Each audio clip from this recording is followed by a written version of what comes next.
Hey y'all, welcome back to Red at the Wire. Well, we've come to part 3 of our Elements of Handicapping series for the Preakness, and it is speed. So let's take a look at the contenders and see how they match up.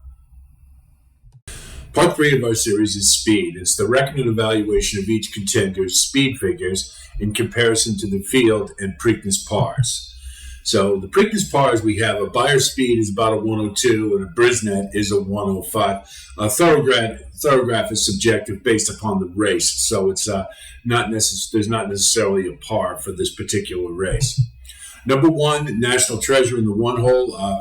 He's at 4-1, and we see you got a 95 in the Santa Anita Derby, a 97 brisnet, and he paired the previous 4 he got in the Sham Stakes with another one. That pairing and that pattern suggests that he is going to be running a good race coming up.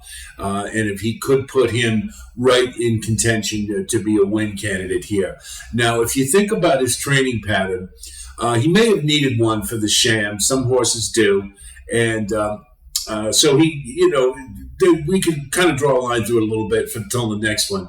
But then he had an interruption in training for the San Felipe and had to scratch out. So there was a little interruption there, and he came back and ran an okay race in the Santa Anita Derby. But if you consider the training patterns and the fact that he's getting Bob Baffert back in his stable with him, that I think this one's sitting on a really good race, and I'm looking forward to seeing what he's going to do. He gets his B plus. He's a hair below, but I think given his prior effort, I think a move forward is likely, and that would put him up and near the pars for a Preakness win candidate. Number 2 is Chase the Chaos. A 72 buyer in his last obviously isn't going to cut it. An 81 brisnet and a 16.1 thoroughgraph, and he's in a pattern to be on the downslope. Bottom line is, even if he was moving forward, he'd need a quantum leap that I don't think this horse is capable of, and he's just too slow for this race, so he gets a D. Mage, Kentucky Derby winner, ran a great race. He was on a forward progression, and he received a 0 for thoroughgraph, which is pretty awesome. So everything says that he meets the pars. He's a logical win candidate here. All we got to worry about is if he's peaked. And I think, but the pattern suggests that likely what he would do is about the same as what he did last time, or maybe a hair below. Either way, I think it's logical to assume that he's going to run a good race, and he's a logical win candidate. And so he gets an A for speed because he's right in the wheelhouse for the Preakness. COFFEEWITHCHRIS, similar to Chase the Chaos, a little bit better, got an 82 in the Tessio, but 91 brisnet and 8.3 thoroughgraph, but he's another one that's kind of on a downward trend, and he just really isn't going to match up speed-wise. Again, he'd need another quantum leap. So C-, he's fairly competitive in this group, but I think he's probably going to be a pace presence, and that's about it.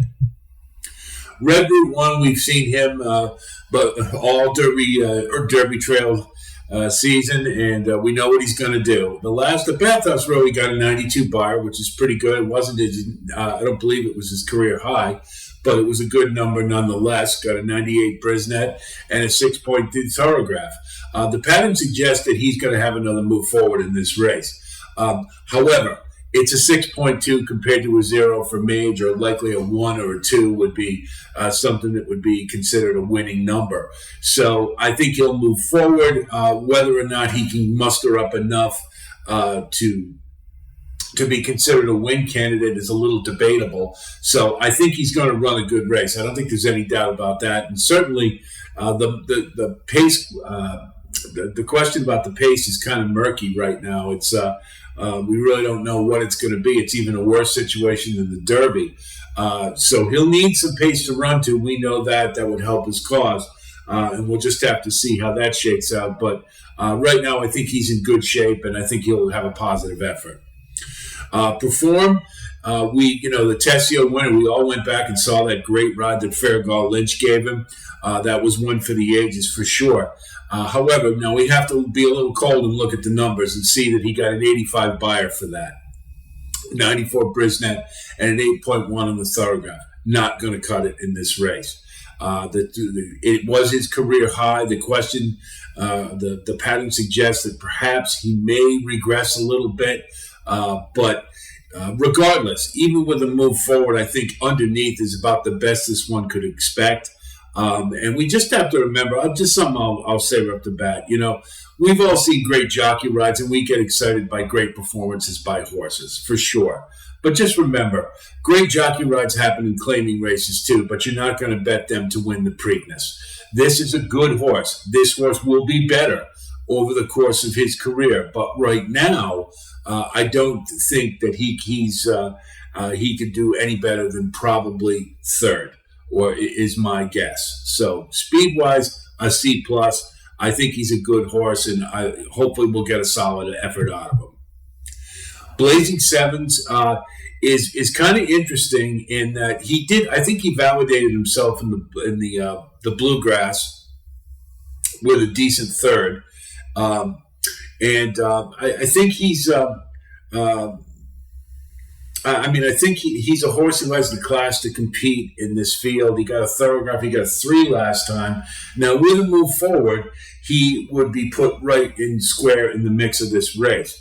The question is, he's got kind of a pattern where a lot of times he regresses after a good effort. So it's a little questionable whether or not he's going to have a good one coming up. I think that he'll run a decent race. I just don't know if it's going to be a premium effort, and I think he'd need that to be considered a win candidate. So underneath is probably the ceiling, I'm guessing, for this one. He gets a B- because a 90 buyer is, I think this horse is capable of better, for sure. But I'm not sure we're going to get it in the Preakness. That's really the question. First Mission, you can see 5-2. He's a second choice in this race for only his 4th start. We all saw the Lexington where he fought off Arabian Lion and did a really nice job. Got a 98 buyer for it.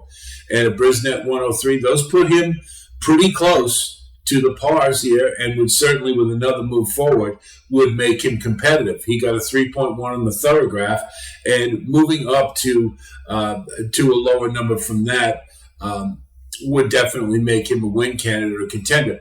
The question is whether or not he's going to do that. There's kind of an indication that perhaps there's going to be a little bit of a regression here. Not a bounce per se, but a regression. So if he moves forward, you certainly would put him as a win candidate. He's going to be on the front end. There isn't going to be a lot of pace. Whether or not he rates or is at the lead, he'll be right up there. That should be an excellent position for this race. I got my doubts whether or not he is going to put another move forward. And so I think he's definitely going to be in the mix. I don't think there's any doubt about that. I think he's more likely to be underneath, though. Speed grade-wise, he gets a B+ because his efforts so far definitely put him as competitive, especially when you consider this field. So yeah, I think he's in the mix. So we look at our speed comparison, and you can see that Mage leads in buyer speed figure, Brisnet figure, and Thoroughgraph. And you have them all listed there. So if you look at the buyers in particular, it seems like they follow the odds. You've got Mage on number 1, you've got First Mission number 2, National Treasure number 3, and so forth. The Brisnets are a little different. You see that the First Mission and Mage actually ran a similar duplicate effort, and that the others are very, with the exception of Chase the Chaos, are pretty much around the same place. The Thoroughgraph is probably where we see the greatest divergence, I would say, that you go from 0 all the way to 16.1. So there's a big swing in pace. I think this is a top-heavy race. I think most of you would agree with that. I think we've got our logical top 4, and then maybe you throw Perform in there as well. From a speed perspective, that's what it looks like. So I think it's a little top-heavy. Probably going to be a pretty chalky race based upon speed alone. Pretty top-heavy race, I think you'd agree. It's going to be rather chalky. I think the speed figures are pretty much going to govern our wagering based upon, who's the pretty big gulf between the prime candidates and the lesser. So I think it's going to be a little top-heavy. Perform, I think, has the best chance to sneak into the upper echelon. And I love Shug McGee. If anybody can get a good race out of a horse, it's him. I do have a little bit of doubt, though, so we'll just have to see. We will have our fourth part, Pace, forthcoming later this week, as well as our Belmont Kart Series. We'll continue with that. Every day they have racing, we'll have a sequence. And, of course, if you do like what you see here, please like and subscribe, and we thank you for coming by. And thanks so much for the comments. A lot of you have been dropping in some really good ones, really positive ones, and I appreciate it. William in particular, I want to single you out again. I did a very interesting perspective. I hadn't seen that before as far as breaking a race down, and it's pretty interesting, and this old dog just might have learned a new trick, so I may give that one a shot. I'll let you know how it turns out. But anyway, you'll be hearing from me later this week, and until we talk again, be well.